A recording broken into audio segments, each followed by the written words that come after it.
Hello student, hello friend, जय हिंद। मैं मोहम्मद रहीम। आज हम बात करेंगे आपके डर के बारे में। जी हाँ, डर मतलब वही जिस बोर्ड एग्जाम के लिए आप डरे हुए हैं, सदमे में हैं, डिप्रेशन में हैं, तो आज उसी डर को हम समाप्त करेंगे, ख़त्म करेंगे और कोशिश करेंगे कि आप अपने बोर्ड एग्जाम में अच्छा कर आएँ। जिस चीज़ का आप उम्मीद नहीं किए उस उम्मीद से भी ज़्यादा आप अच्छा कर आएंगे। ये मुझे कॉन्फिडेंट है, मुझे विश्वास है कि हमारे बच्चे अच्छा कर लेंगे। मैं खासकर अपने एम्बिशन और ब्राइट ट्यूटोरियल के स्टूडेंट के लिए कहना चाहूँगा कि किसी भी तरह का कोई भी प्रेशर, कोई भी डिप्रेशन, कोई भी टेंशन आपको नहीं पालना है। जितना आपने पढ़ा है वो बहुत पढ़ा है, कोई भी स्टूडेंट उतना नहीं पढ़ा है। जितने आपने पढ़े हैं उसका 80%, 70% भी अगर आप लिख दिए तो 70+% आपका आ जाएगा। बस लिखना है, रुकना नहीं है। अगर हाथ में पेन आ गया तो बस चलते जाना है। जैसे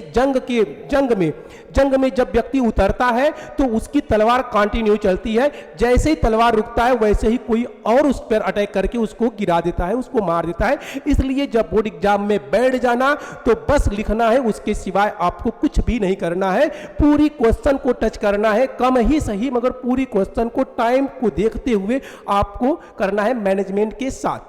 ठीक है, क्वेश्चन आए या ना आए उसको भी करना है। सबसे पहले उस क्वेश्चन को अटेम्प्ट करना है जिसको आप बड़े आसानी तरीके से समझ रहे हैं, हाँ उसको अच्छे तरीके से आप लिख सकते हैं। तो पहले उस क्वेश्चन को आप सॉल्व करने का प्रयास करिए, भले ही वो क्वेश्चन लास्ट का क्यों ना हो। ठीक है, तो ध्यान रखिएगा। तो आप पे एक मैं छोटा सा शायरी कि वो खुद ही जान लेते हैं बुलंदी आसमान की, वो खुद ही जान लेते हैं बुलंदी आसमान की, परिंदों को दी नहीं जाती तालीम उड़ान की। यानी कि आप वो परिंदा है जिसे अब बताने की ज़रूरत नहीं है, क्योंकि सब कुछ आप जानते हैं, सब कुछ आपको पता है। बस जो आपके अंदर डर है उसी डर को अपना हथियार बनाइए और एग्जाम में आसानी से बैठ जाइए और बस लिखते जाइए। कोई भी तरह का कोई संदेह, कोई टेंशन आपके अंदर न हो। ठीक है, एक और कि खुद को कर बुलंद इतना, खुद को कर बुलंद इतना तकदीर लिखने से पहले, खुद को कर बुलंद इतना तकदीर लिखने से पहले, खुदा भी बंदे से पूछे बोल तेरी रजा क्या है। यानी कि अपने आप को इतना बुलंद कर दो, इतना मेहनत कर दो, इतना संघर्ष कर दो कि खुदा भी ऊपर से देखकर हैरान हो जाए और खुद जमीन पर आकर पूछ दे कि बोल बेटा, बोल बंदा, तेरा मकसद क्या है, तेरा लक्ष्य क्या है, तू चाहता क्या है। तो ये मेहनत और इस लगन की जरूरत है आपके अंदर। ठीक है, आपके अंदर सब कुछ है, सब कुछ आप कर सकते हैं। आपको भी याद दिलाना पड़ेगा, वैसे जैसे रामायण में हनुमान जी को किसी ने बताया कि आपके अंदर वो शक्ति, वो सामर्थ्य है जो कि एक छलांग में इस समुद्र को ढाक सकता है, एक छलांग में कुछ भी कर सकता है, इस धरती के साथ कुछ भी कर सकता है, इस ब्रह्मांड के साथ कुछ भी कर सकता है। तो वो ताकत, वो हिम्मत अभी तक हनुमान जी को नहीं पता था कि उनके अंदर इतनी शक्ति है। तो वैसे ही मैं बता रहा हूं कि तुम्हारे अंदर इतनी शक्ति, इतनी एनर्जी है कि तुम इस बोर्ड एग्जाम में, तो क्या तुम साइंटिस्ट के एग्जाम में भी बैठोगे तो क्वालिफाई करोगे, बट उसके पहले आपको अच्छे तरीके से प्रिपेयर होना पड़ेगा, मेहनत करना पड़ेगा, संघर्ष करना पड़ेगा, तकलीफों का सामना करना पड़ेगा। उन तकलीफों को, यानी कि आपको तकलीफ का मतलब यह है कि आपको अपने ही भारत के उन ऋषि मुनियों से सीखना चाहिए, जिस ऋषि मुनियों ने तब तक तपस्या किया जब तक कि उनको अपने ज्ञान की प्राप्ति नहीं होगी, जब तक कि उनको भगवान की प्राप्ति नहीं हो गई। ठीक है, तो आपको उन्हीं ऋषि मुनियों की तरह तो नहीं करना है। इस ऋषि मुनियों की तरह अगर आप जिस दिन बैठ जाएंगे तो एग्जाम में, मतलब इंडिया में क्या पूरी ऑल वर्ल्ड में सारे के सारे एग्जाम बौने लगेंगे आपके सामने, आप हंसेंगे कि क्या क्वेश्चन पूछ रहा है। तो ऋषि मुनियों का केवल 50% आप अपने जीवन में लागू करिए, किसी एकांत जगह पर बैठिए और अगर बैठ गए तो सारे दुख सुख सब कुछ त्याग दो। हाँ, सारे इंजॉय जो भी है, शादी विवाह, हाँ दोस्तों के साथ घूमना, टीवी सीरियल खेल कूद, सब कुछ का त्याग करिए। हाँ, सब कुछ, यानी कि अन्न में भी वो सारे चीज़ें आप मत खाइए जिससे कि आपका फिटनेस खराब हो या आपको दिक्कतों का सामना करना पड़े। तो ऋषि मुनि तब तक अपनी तपस्या में बैठे रहते थे, आंधी आए, तूफान आए, कुछ भी आए, मगर वो उठते नहीं थे जब तक कि उनकी तपस्या पूरी नहीं हो जाती। तो वैसे ही आपको करना है कि अगर आप बैठ गए हैं तो लाख दिक्कतें, लाख समस्याएं आए, आपको उससे लड़ना है, ना कि उलझना है और ना ही बाहर निकलना है। ठीक है, तो धैर्य रखिए, संघर्ष बनाए रखिए, कॉन्फिडेंट बनाए रखिए, आपका लक्ष्य आपके कदम चूमेंगे। तो मैं स्पेशली बात कर रहा था 10th और 12th बोर्ड एग्जाम के लिए कि तुम अकेले नहीं हो, पूरा देश तुम्हारे साथ है। तुम अकेले नहीं हो, पूरा देश तुम्हारे साथ है। तुम्हारे साथ तुम्हारे माँ बाप, तुम्हारे दोस्त, तुम्हारे रिलेशन वाले, यहाँ तक कि तुम्हारे कॉपी किताब गाइड सब कुछ तुम्हारे साथ है। सब कुछ का तुम्हें साथ मिल रहा है। उसके बाद भी अगर तुम कुछ नहीं कर पाते हो तो फिर क्या ही मतलब है ऐसी जिंदगी का। इस धरती पर ऐसे ऐसे बच्चे हैं जिनके ना माँ बाप है, ना उनके पास पैसे है, ना रहने के लिए घर है, ना खरीदने के लिए किताब है, हाँ, ना स्कूल का वो फीस भर पा रहे हैं। फिर भी वो बच्चे जो है बोर्ड एग्जाम में बैठकर टॉप करते हैं। क्यों? क्योंकि उनका लक्ष्य बस एक ही है कि मुझे पढ़ना है, मुझे पढ़ना है, मुझे कुछ करना है। जिस दिन ये लक्ष्य आप अपने अंदर ठान लेंगे तो उस दिन आपके सामने किसी भी तरह की कोई समस्याएं नहीं आएगी। आप ये नहीं कहेंगे कि बारिश हो गया था इसके से मैं जा नहीं पाया स्कूल पढ़ने के लिए। आप ये नहीं कहेंगे कि मेरे पास किताब नहीं था इसलिए मेरा नंबर कम आया। आप ये नहीं कहेंगे कि मैं कोचिंग नहीं करता था इसलिए मैं फेल हो गया। तो ये सारे के सारे बहाने हैं। आप चाहें तो द्रोणाचार्य के जो शिष्य थे धनुधर, क्या नाम था, नाम भी याद नहीं आ रहा है, द्रोणाचार्य और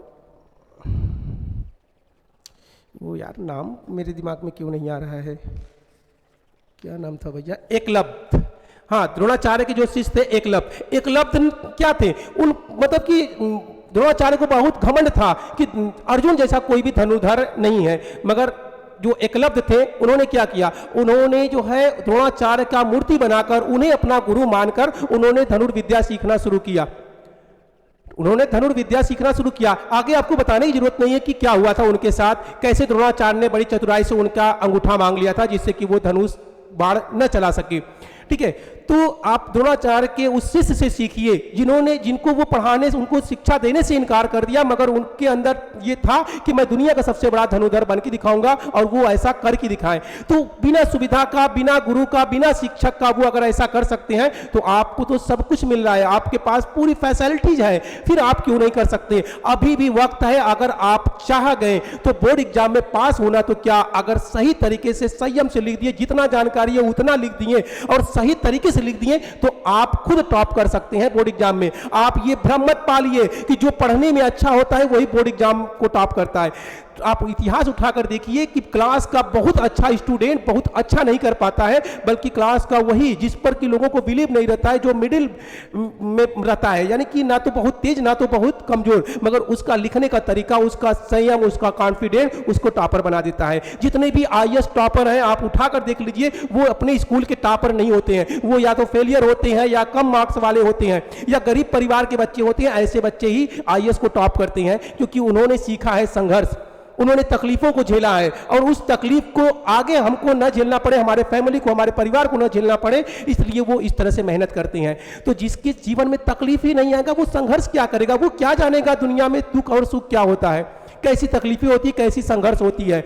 और इन भगवान जो है ऐसे लोगों को ही बड़े पद या ऊंचे पोस्ट देते हैं जिनको कि ठोक बजाकर अच्छे तरीके से चेक करते हैं कि क्या ये हर कठिनाइयों, हर परिस्थितियों से झेल सकता है।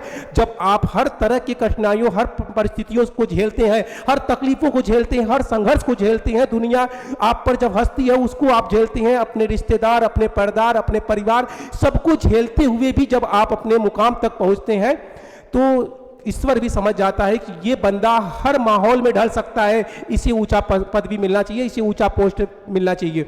ठीक है, क्योंकि ये हर परिस्थितियों में देश को संभाल लेगा। तो ऐसे लोग को ही बड़े पोस्ट मिलते हैं, बड़े पोस्ट दिए जाते हैं। नहीं तो आईएएस का एग्जाम में भी क्या होता, कोई भी जैसे चुनाव हो रहा है वैसे कोई भी चुनाव करके आईएएस के पोस्ट पे बैठ सकता था, क्योंकि हर देश में, इस देश को प्रधानमंत्री नहीं संभाल रहा है, इस देश को जिला कलेक्टर संभाल रहा है, डीएम संभाल रहा है, क्योंकि हर कोई अपने अपने जिलों को अगर नहीं संभालते तो सारे जगहों पे विद्रोह हो जाते, सारे के सारे लोग सरकार का बगावत करके सरकार को, यानी सरकार को सत्ता से एक दिन के अंदर समाप्त कर देते, खत्म कर देते, हटा देते। ठीक है, तो इस देश को प्रधानमंत्री नहीं बल्कि डीएम चलाते हैं। हर डीएम की जिम्मेदारी है अपने अपने जिलों को कब्जे में रखो, अपने अपने जिले पर संयम बरतो, उन पर अधिकार जमाए रहो, उनको मतलब सही तरीके से क्रियान्वित करते रहो जिससे कि वो विद्रोह पर ना आ जाए। ठीक है, तो आइए मैं बात कर रहा था कि तुम आग हो जो दुनिया को रोशन करेगी, तुम आग हो जो दुनिया को रोशन करेगा। तुम्हारा डर तुम्हारा सबसे बड़ा सबूत है कि तुम जीत सकते हो, तुम जीत सकते हो। यानी कि अगर आपके अंदर डर है, इसका मतलब कि आप सही दिशा में जा रहे हैं, सही मार्ग में जा रहे हैं, आप कुछ बड़ा करने वाले हैं। ठीक है मेरे प्यारे 10वीं और 12वीं के योद्धाओं, आज तुम्हारे चेहरे पर डर थोड़ा दिख रहा है, थोड़ी घबराहट, थोड़ा बेचैनी, थोड़ा मन में सवाल कि क्या मैं अच्छा कर पाऊंगा। सुनो, वो डर नहीं तुम्हारा दुश्मन नहीं, वो तुम्हारा सबसे बड़ा सिग्नल है कि तुम तैयार हो, क्योंकि जो डरता है वही लड़ता है और जो लड़ता है वही जीतता है, क्योंकि डर के आगे जीत है। तुम सोचते हो कि यह एक एग्जाम है, नहीं, ये वो मौका है जहां तुम खुद को ये वो मौका है जहां तुम खुद को साबित करोगे कि तुम कमजोर नहीं हो, जहां पर तुम खुद को साबित करोगे कि तुम कमजोर नहीं हो। यानी तुम्हारे अंदर वो साहस, वो ताकत, वो एनर्जी, वो कॉन्फिडेंट, वो संघर्ष है कि तुम दुनिया को बदल सकते हो। ये छोटी सी बोर्ड एग्जाम में क्या दम है, ठीक है। तो इसलिए पूरे धैर्य के साथ आप बोर्ड एग्जाम में बैठिए, कुछ भी नहीं। मैं बता रहा हूं कि जिसको किताबें भी नहीं पढ़ने आ रहा है वो भी बोर्ड एग्जाम में बैठकर संयम से लिखता है, पूरी कॉन्फिडेंस। जो नहीं पढ़े लिखे रहते ना वो भी पास हो जाते हैं। जानते हो क्यों? क्योंकि उसको डर ही नहीं होता है, उसको डर ही नहीं होता है कि भाई क्या है, जो भी होगा देखा जाएगा, आप तो जो है सामने है उसको करना पड़ेगा। बैठ गया, बस लिखते गया लिखते गया लिखते गया, हो गया पास। उसको परसेंटेज से मतलब नहीं है, मगर आपको अपने भविष्य को बनाने के लिए आपको परसेंटेज की जरूरत है। इसलिए आप जब एग्जाम में बैठे तो ये समझिए कि आप जो लिखेंगे वही सही है, जो बगल वाला लिख रहा है वो सही नहीं है, उसके में हम नकल नहीं करेंगे, उसकी तरफ हम नहीं देखेंगे।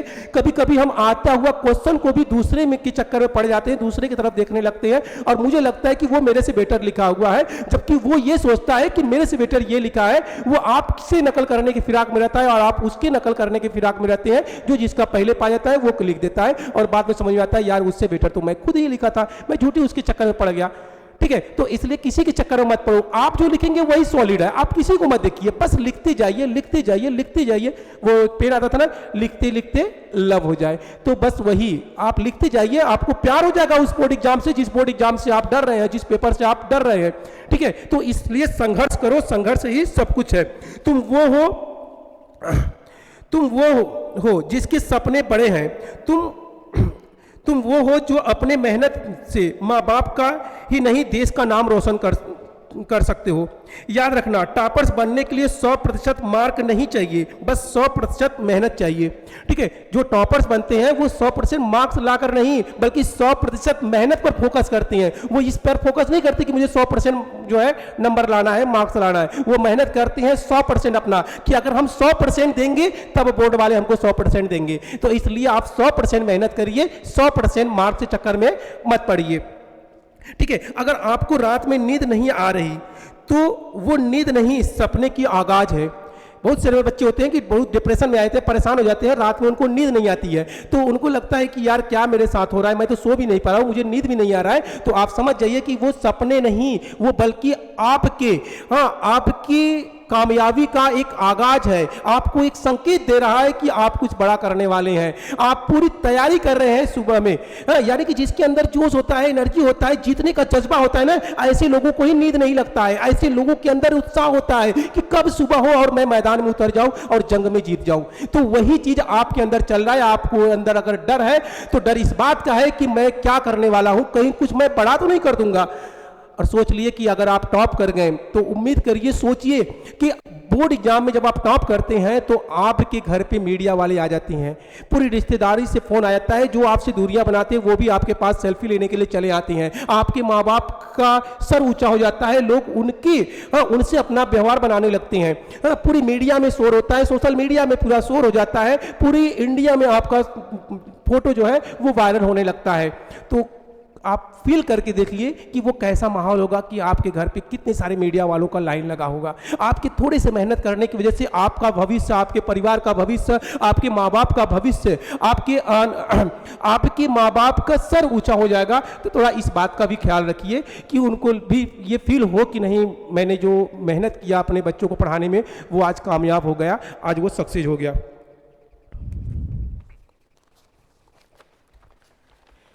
अच्छा, एक और थोड़ा सा बोलना चाहेंगे कि जिंदगी में कुछ करना है तो खुद से वादा करना होगा। जिंदगी में कुछ करना है तो खुद से वादा करना होगा। हर हाल में आगे बढ़ना है तो हर मुश्किल से टकराना होगा। हर हाल में आगे बढ़ना है तो हर मुश्किल से टकराना होगा। ठीक है, यानी कि आगे बढ़ना है तो कोई भी मुश्किलें हो उससे आपको टकराना ही है, उससे आपको लड़ना ही है। ठीक है, क्योंकि कहा जाता है कि समुंदर जिसको अपने आप पर बहुत गर्व होता है उसको भी टकराने के लिए किनारों का सहारा लेना पड़ता है, पत्थर का सहारा लेना पड़ता है। वो पत्थरों को ढूंढता है कि मैं टकराऊं। इसी वजह से आज समुंदर है, लोग उसकी गहराइयों से, उसके विशालता से लोग डरते हैं। तो अगर आप किसी टकरा नहीं रहे, किसी से लड़ नहीं रहे, तो व्यर्थ है आपकी जिंदगी। कोई नहीं डरने वाला है आपसे। अगर कोई मिल भी नहीं रहा है तो खुद जाकर टकरा जाइए। अब टकराने का मतलब रास्ते में नहीं किसी को पकड़ के धर के मारना पीटना शुरू कर दे, तो इस तरह की चीजें मत करना जो है। ठीक है, एक बड़ी अच्छी लाइन है कि पेड़ की डाली पर बैठा पक्षी कभी भी डाल के टूटने से नहीं डरता।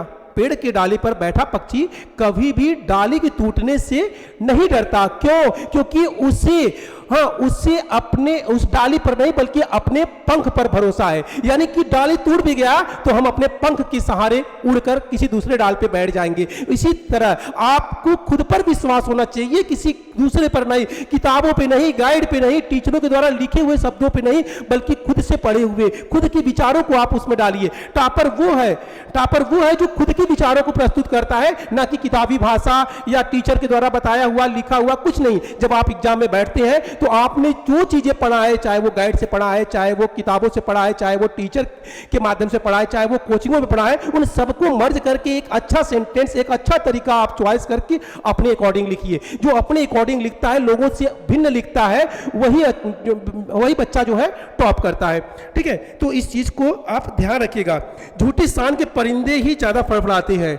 झूठी शान के परिंदे ही ज्यादा फड़फड़ाते हैं, क्योंकि बाज की उड़ान में कभी आवाज नहीं होती।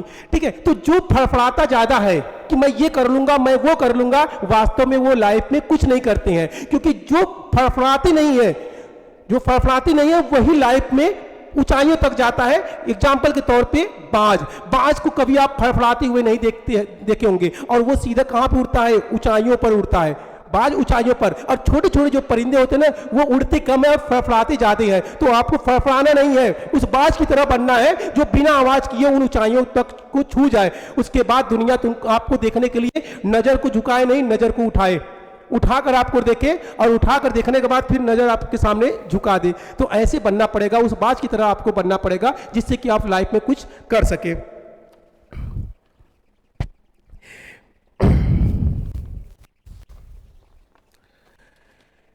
एक इमोशनल स्टोरी मैं आपको बता दूं, शायद कभी आपने इसके बारे में सोचा भी नहीं होगा कि किस तरह की चीज़ें हैं यहाँ पे।